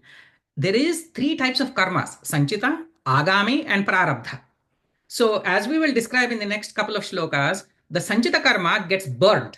Like ishika tulam iva is what Acharya says. It gets burnt like a forest of dry grass. You know, we see that unfortunately in our West Coast every now and then. And then the agami, the oncoming karmas, padma patra vimam bhasa, those karmas shall not affect us. But the prarabdha karma remains. And the prarabdha karma goes only when you get your last body, which is the charama deha. And a bunch of these have been explained when we explained the second chapter, last shloka, Esha Brahmi sthiti partha enam prapya vimuhyati sthitva suhyam antyakalepi brahma nirbanam richati. We explained that. And also Madhuji explained it in the Upanishad, where you have the nadis. If you are in the charamadeha, then your life shall go through the sahasrara. But if you're not in your charamadeha, your life force shall go through various nadis. And depending on how the nadis go, you will go in the Chandraloka and then the Surya Loka, which is different from the Chandra Mandala and Surya Mandala, as Madhuji appropriately explained. So all of these are explained hidden in the last chapter, in the last shloka, which Bhagwan is explaining the greatness of becoming a yogi. Then Bhagavan Krishna has this really, really nice style where he tells you what to do, then he immediately tells you what is the benefit of it, and then he's very careful about telling you what not to do. Don't do these, do these, and if you do these, you are in great shape. That's the style that Bhagavad Gita follows. And so he's very quick. He comes in and says, Natyashnutostu yogosti nachaikantamanashnataha nachati swapnashilasta shilasya jagrato naiva charjana. Neither shall you eat too much, nor shall you starve yourself completely. Neither shall you sleep too much, nor shall you be completely awake all the time. And what is really interesting about this is, and he uses the word Arjuna, but he really means Gudakesha, because the last part of the sentence there is actually talking to Arjuna, who Bhagavad Gita itself says has conquered sleep. So he knows that Arjuna has conquered sleep. So he, instead of using the word Gudakesha or anything like that, he uses the word Arjuna to say, I know this last part of it is probably not completely for you, but I'm going to say it anyway, just so we are covering all of our bases. So such is the interaction that is going on behind the scenes, if you should look at it and then start to savor all of the Gita, I think. And then, of course, we have Ekadashi. Today is Dwadashi at my place, so we have the puja and the Angara. So it's a good thing for us to have this Ekadashi, Dwadashi, and the Jagarana that happens. They call it the vigil in English. And so that's where he comes out next. He says, Yuktahara viharasya yukta cheshtasya karmasu yukta swapnavabodhasya yogo bhavati dukkhaha. Dukkhaha meaning dukkahani, the killing of misery. The killing of misery occurs when you are given to appropriate amount of work and recreation. So all work and no job, what is it? No sport makes Jack a dull boy. I think that's one of the things that people say. If you decide that you're going to treat yoga as a marathon and not a sprint, that you're going to do it for a long period of time, there are going to be periods of time when you want to take rest. And in fact, the Shastra has proclaimed that by giving you what are called as anavadhana days, ana adhyayana days. So there are pratipat, for example, it's ana adhyayana, and then Purnima or Amavasya is ana adhyayana. Those are the days where people are supposed to give rest to their mind and stuff like that. So that is what he's saying, that you need to kind of like be prepared for the long haul. It's not going to be a short kind of a thing. It's not like I'm going to stay awake for 10 days. But he's also very clear, the Acharya mentions, if you are able to fast, you should. Just don't go beyond what your limitation is. The idea is that the fasting should be promoting your yoga, not hindering it. And so if there are people who are able to do Vishnu Panchaka Vrata, where you fast 5 times in a fortnight, then by all means go ahead. There are people who do Hari Panchaka Vrata, where they fast for 5 days straight. There are people who do Dharani Parani, where they fast 1 day and eat the next day. If you're able to do all of those, there is no restriction on it. These are all advisories. And then Yada Vinitam Chittam Atmanevavatisthate Nispraha Sarvakamebhyo Yukta Ityuchate Tada. Why are we giving up all of these? Why are we giving up on the food? Why are we doing all of this? Because we have a higher purpose. So if there is a person, again, I use this example always, if you're seeking a promotion, you shall not hanker after tips.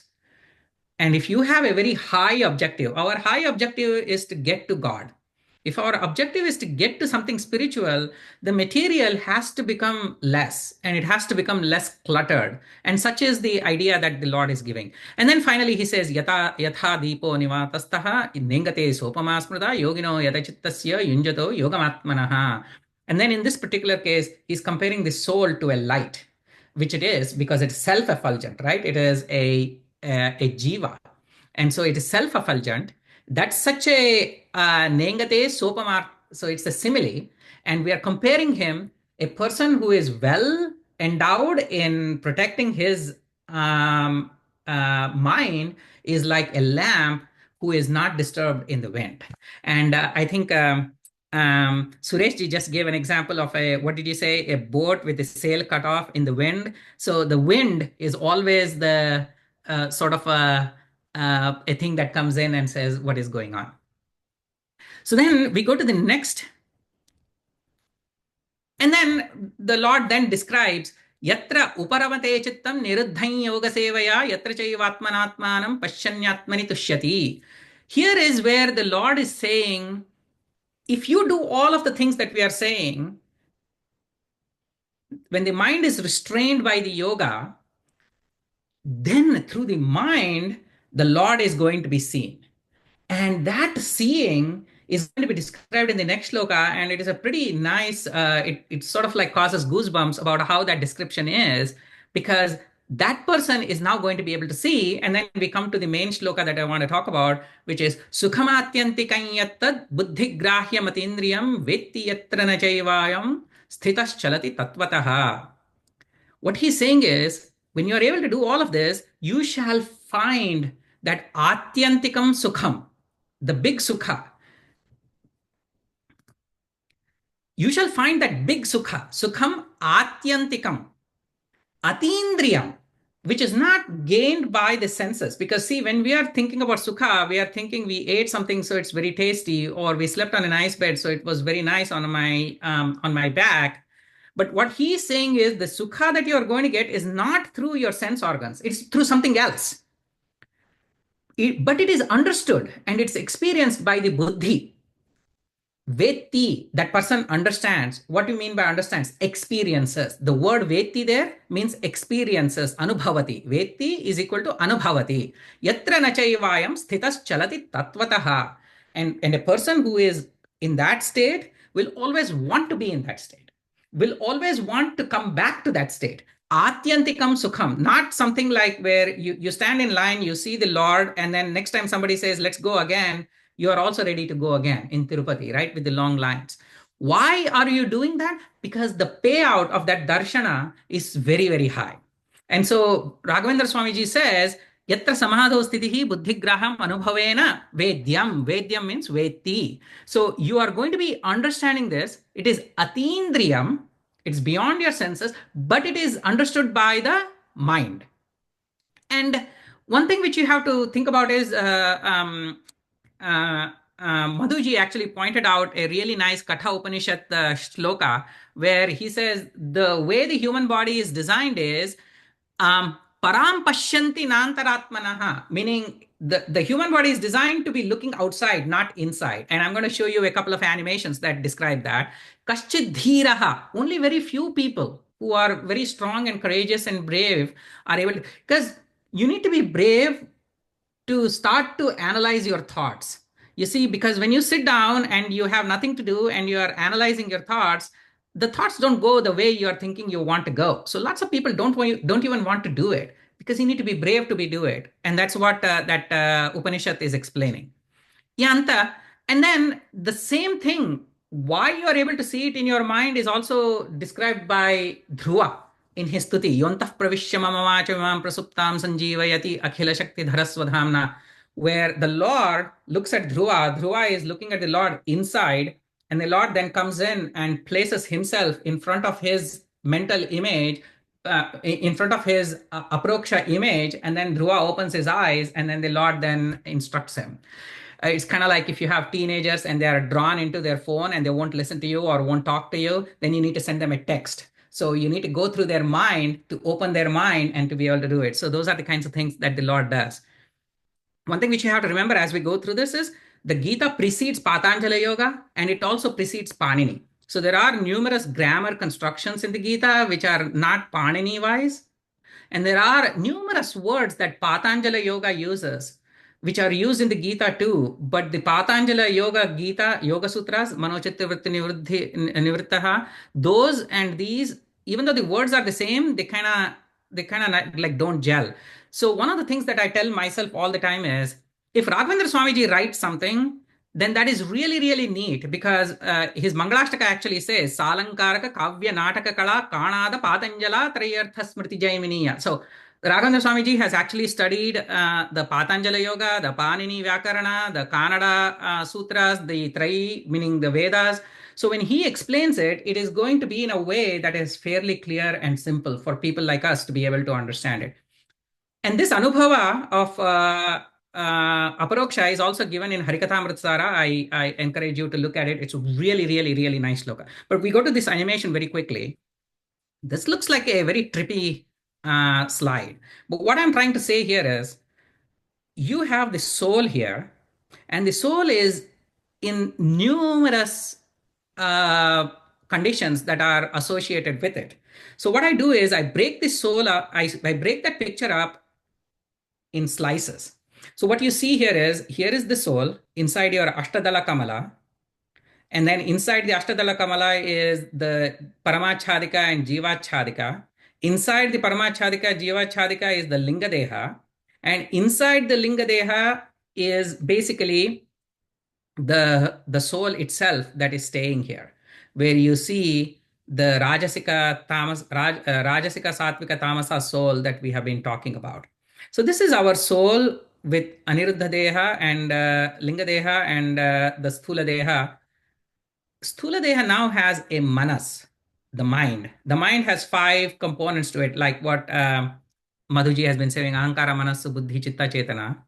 And then we have the 5 Jnanendriyas and the 5 Karmendriyas. And these 5 Jnanendriyas, Karmendriyas are looking at the Vishayas, Shabda, Sparsha, Rasa, Rupa, Gandha. And then they are in turn made up of the Mahabhutas. That is what is called as the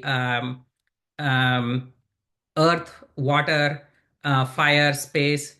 And then that all is then a vikara of pradhana, which is the mula prakriti, which the pradhana is then controlled by the Lord, which the Lord is himself inside our atma and then inside each one of them. So the Lord is not only the controller, he is also the controller for each one of them. And all of these are vikaras of the mula prakriti. That's why we call them as prapancha. So here is, this is a pancha, pancha, pancha, pancha, pancha. That's how you get the prapancha. What does that mean? If we simplify the diagram, this is it. You have your soul, you have your manas, and you have the world. And the world are interpreted through Jnanendriyas and Karmendriyas. So what happens now? Most of the time, we are outward looking, isn't it? This is the Jagrata Avastha, right? The manas is looking outside. It is looking at the Vishayas, it is looking at Jnanendriya, Karmendriya, it's coming into our manas, and then the soul is experiencing it. But manas's play is all here, and this is our Jagrata Avastha. This we are very familiar with. So if our Jnanendriya, Karmendriya tell us something, we actually believe it because we know it to be true. What happens in a dream state?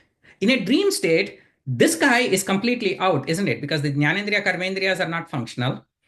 And the soul, of course, was never visible to us and it continues not to be visible. But the manas itself creates a whole movie and has us experience things. We are running, we are sitting, we are eating, we are, whatever it is that we are doing.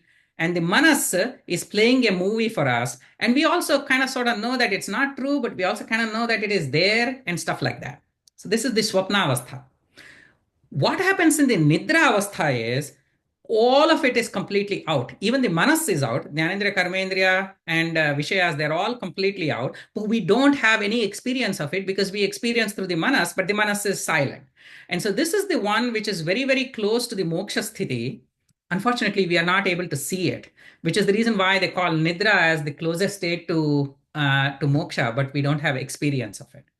What we are talking about is this state right now. Sukhamatyantikam yattad buddhigrahyam atindriyam vetti yatra na chaivayam sthitas chalati tattvataha. So when you are in a trance, in a samadhi, what happens is the manas becomes very, very, very clean.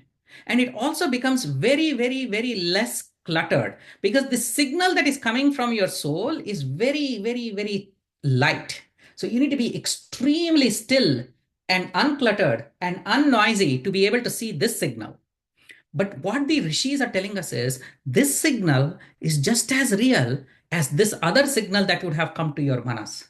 This signal is very, very strong, isn't it? Because we have been attuned to it. And even if the mind is cluttered, we still are able to see the sun and the moon and stuff like that. Here, it has to be completely still. And if it is still, you'll be able to see your soul and you'll be able to see the God inside there. And what is really neat about it is actually real because people have been able to experience it, what they say. Sukham atyantikam yattad buddhi grahyam, the buddhi has understood it. We would call this as a mixture between sampradnyata, asampradnyata samadhi. When the asampradnyata samadhi occurs, the outside world is completely taken away. They call it as bheri tadana. People actually have a big drum right next to your ears and you would still not be able to hear it. People say, you could get, we think about Shamika Rishi where Parikshit Maharaja put a snake around his head and dead snake and he still was not able to understand it. By the way, the asampragnata samadhi and stuff like that is also described in the Yoga Shastras, but you need to be very careful. Those meanings are a little bit different. When you shall be in this is when that previously described sanchita agami karmas get destroyed. Only the prarabdha remains. When you come out of the samadhi is when the prarabdha starts applying on you, and so on and so forth. So we go to the next shloka before we finish it up. The next shloka is Yanlabdha chaparam labham manyate nadhikam tatah yasmin sthito na dukkhena gurunapi vichalyate. For a seer who has experienced this yoga of being able to see the Lord in his own buddhi, which is atindriyam, once he comes out, he is not going to be at all perturbed. Why is he not going to be perturbed? Why is he not going to be perturbed is because he has now seen the reality of the situation. He knows that God is inside him. He knows that the same God inside him is also outside. And he knows that the same God who is inside him and outside is also inside everything else. And he knows that the God has dominion over everyone, which is the reason why what Madhuji and Sureshji said earlier, that you shall not be perturbed because the same one Lord is actually controlling everyone and he is a benevolent Lord. And so this is the reason why you shall not be afraid. Samaloshtashma Kanchanaha, they call it, and then they call it Suhran Mitra Rirasina. So everyone is under the same Lord who is also creating and maintaining the relationships. With that, I'm going to close the presentation. The idea is Manas has so many components. If you are, and Krishna will say later, Abhyasa and Vairagya, with these two, he is able to get them into a targeted position. And so then everyone should be so lucky as to be able to experience it. So I now give it back to Madhuji and Sureshji and then conclude the talk. Shri Krishna Arpanastu. Thank you, Venkiji. Thanks, Madhuji. So I think we have some time, maybe quick, some questions we could take. And of course, if there are more questions, we could park them for the next session as well, because we have another session coming up by end of February on this topic. So any questions, please feel free. Thank you, Suresh. I think Anand has got a question and he's also put some messages in chat. Anand, over to you. Surajji, the first question is you said shama. Shama does not necessarily mean inaction, isn't it? No action. But in asampragnata samadhi sthiti, there is absolutely no action at all. I think that is the only state when there is no action. Am I right? Agreed, Anandji. I think what the way at least I had understood was that's one state where you are exempted from necessarily mandated activities. It's not that there is no activity. So I was just saying there is always some activity. Even in that samadhi city at Sampragnata study, there is God vision. I mean, you are enjoying the bliss of the vision of God. So your Swarup Indriyas are actually functioning at that point of time. It's not that they have gone still, but in that state, you are exempt from the karma, the assigned duties, whatever they may be. You don't have to be doing that. That's how at least I had understood, Anand. I'm glad Venkiji has put that slide. Venkiji, when I understood Sampragnata Samadhi Sthiti as when the soul connects with the God, not any of the indriyas. Yeah. Isn't it?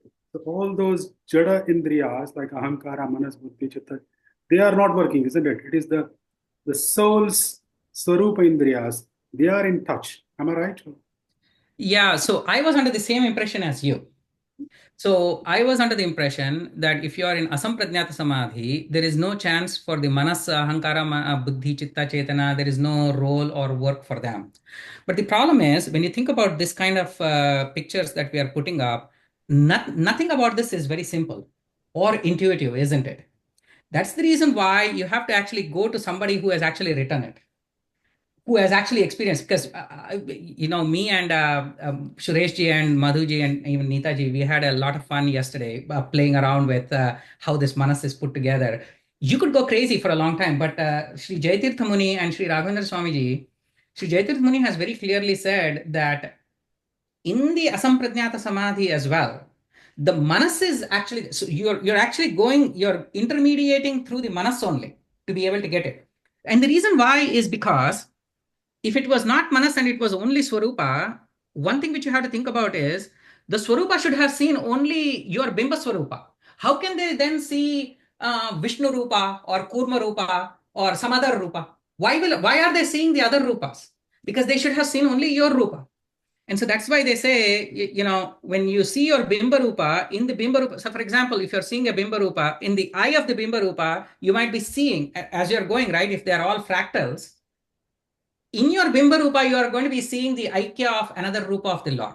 You're seeing the Aikya of another Rupa of the Lord, right? So that's why in Harikathamsara and all of those places, they talk about Pradyumna being in Vasudeva and Vasudeva being in Pradyumna and Sankarshna being in, right? So the considered view is that the closest, that's why I made the comment that the closest is Nidra, where the mind is actually still, completely gone out. In fact, the Samadhi, because we are still in samsara. As long as in samsara, there has to be a tinge of something of the samsara to us. And this is the most clearest, the most transparent entity is what is awake for us. Everything else is gone. But because you are in samsara, you have to expect that there is this veil, this little veil that has come to you. So it's a very good question. I spent a lot of time thinking about it, and there's a lot of debate, and then we can discuss through the books and stuff like that.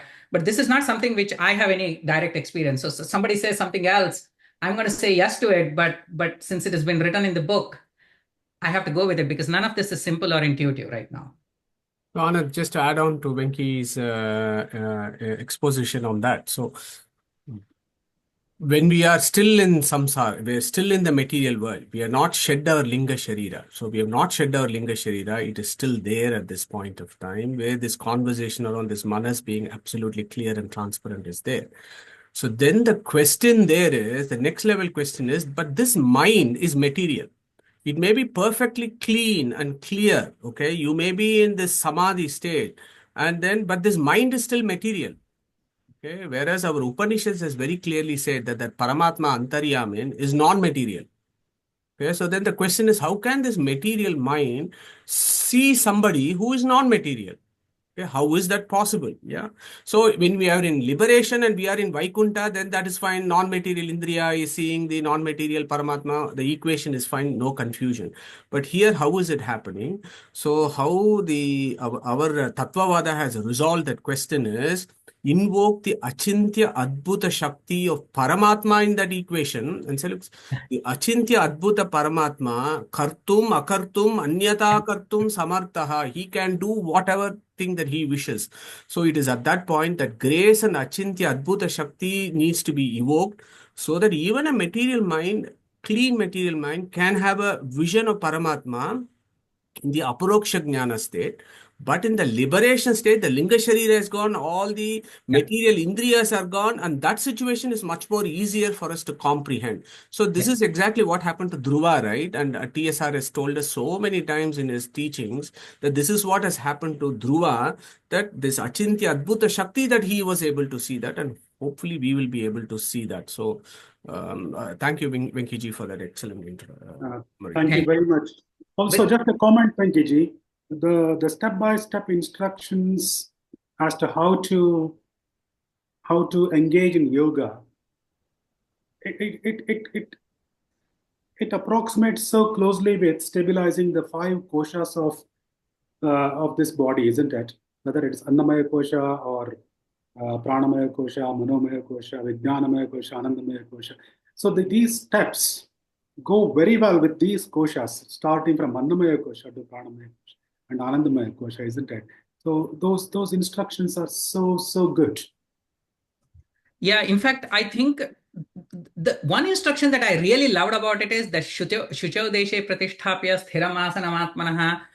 There is no reason for God, for Bhagwan Krishna, where he has spoken only 564 verses, to spend 5 verses describing you shall sit. Why is he spending so much time? Is just what was right mind-boggling to me. He's covering all of his bases. He is covering every single base. And he's telling this to Arjuna, whom we already know is an Uttamadhikari. So there is something in it for everyone, including a person at the range of Arjuna. And of course, he's telling it to us. But that is what was really surprising to me, that he should go in that much great detail. People will say, "Oh, it's only 5 shlokas," but that's 1% of what Gita, what Bhagwan is saying. So that was what was very interesting to me, right? Showing that he is sort of like, I wouldn't say dumbing it down, but you know what I'm trying to say, like simplifying it down. If you can do a sitting part, mate, you're already doing really well. Is probably what he's trying to say. I got one more clarification, Madhuji, if you may permit. Sure, go for it. So, Sureshji, you mentioned about the desire, and you put some crosses on it, and you said desire, the parent of the desire is Sankalp. But I know Bhagavad Gita is a bit critical about desires, but Bhagavad Gita also supports desires, isn't it? Yeah. But good desires are always welcome. It's the bad desires which are not welcome. In fact, in 7:11, he says, "Kamosmi Bharatarshabha, Dharma Viruddho Bhuteshu Kamosmi Bharatarshabha." He says, "I am the desire." No, I agreed, Anand. I mean, so there's this interesting story also, right? Where Krishna, Arjuna, Bhima are having a debate, and Dharmaraja are having a debate as to what's the most important aspect. Where Yudhishthira says that dharma of the four purusharthas, which is the most important debate, Dharmaraja says it's dharma, because if there's no dharma, then there's no point of living. Arjuna says, I mean, it is money. It's basically based on what they are doing as their profession.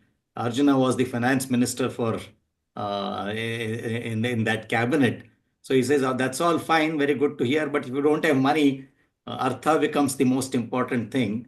And it's Bhima who says that fine, there is dharma, there is artha, everything. But if there is no kama, then there is no point of. I mean, if you don't have the desire to use it and do it in the right way, and Krishna agrees with what Bhima says. So yes, I mean, and when you say sarva sankalpa parityaga, sarva actually means Bhagavanta also, right? It's not that you are giving up the Lord. I think the underneath desire, which is universal, that is to be on the right path, to do the right thing so that we achieve God, that is taken for granted. It is to get that, what are the ways? It is these other material purposes which we will have to give up to make progress in this field. That's how, at least, Anand. Yeah, absolutely agree. It's not every single desire. I mean, I have a desire to, do something, but the sankalpa for it, and this needs to become spontaneous. That is where sankalpa tyaga becomes more, I think. So karma phala sanga, it is association to the result of a particular action, and then that it becomes spontaneous. It should become second nature to us as to when we act. That is when we elevate ourselves. As our Venkaji actually, I mean, yesterday in our discussions, brought this action about karma phala sanga. It is association with the result. Results will anyway be there, whether we like it or not, for every action that we do. So at least that's how I would contemplate, Anand. Thank you, Sureshji.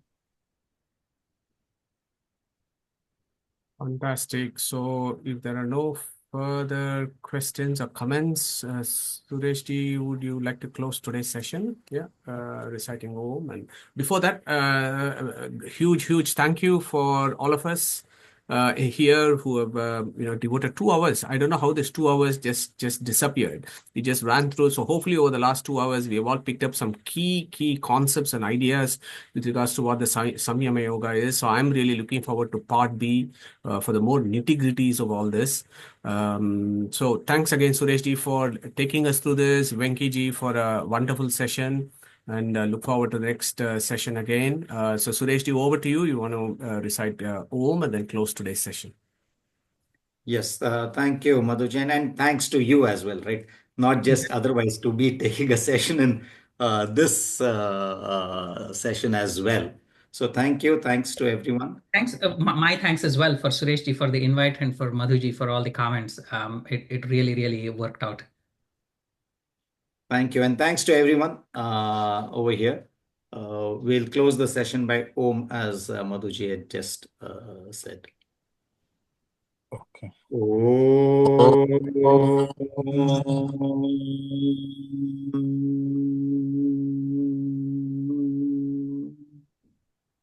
Sri Krishna Arpanamastu. Jai Shri Ram. Jai Shri Krishna. So take care, everyone. So we'll catch up for Upanishad Chinthana next Sunday. Hare Krishna.